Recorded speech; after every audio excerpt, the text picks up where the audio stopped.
Hello friends, இன்றைக்கி நம்ம வந்து எப்படி ஸ்டாண்டில் ஃப்ரேம் ஃபிட் பண்ணுறதுன்னு பார்க்கலாம். அந்த ஃப்ரேமில் இருக்கிற ஸ்க்ரூவும் அந்த ஸ்டாண்டில் இருக்கிற ஸ்க்ரூவும் நமக்கு ஆப்போசிட் டைரெக்ஷனில் தான் எப்போயுமே வரணும்.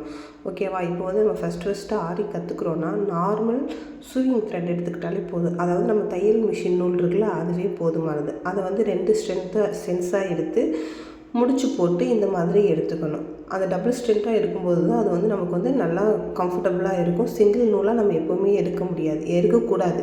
எப்போவுமே டபுள் தான் எடுக்கணும். அதாவது ஊசியை வந்து அந்த ஊசியில் இருக்கிற கூர்மையான பகுதி இருக்குது பார்த்திங்களா, அது வந்து நமக்கு ஆப்போசிட் டைரெக்ஷனில் இருக்கணும்.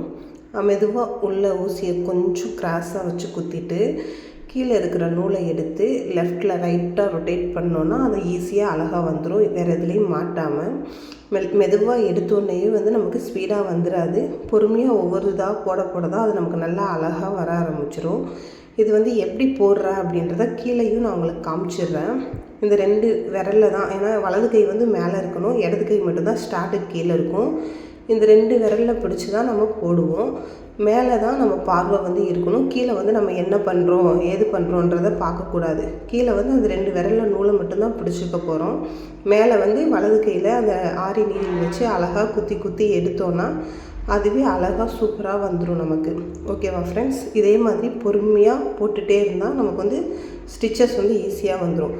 ஃபஸ்ட்டு நம்ம ஆரி கற்றுக்குறோம் அப்படின்னா சாதா நூலில் போடுறது தான் பெஸ்ட்டுன்னு நான் சொல்லுவேன். ஓகேவா ஃப்ரெண்ட்ஸ்? எப்படி சீக்ரெட்டில் போடுறது நெக்ஸ்ட்டு கிளாஸில் சொல்கிறேன். பாய், தேங்க்யூ.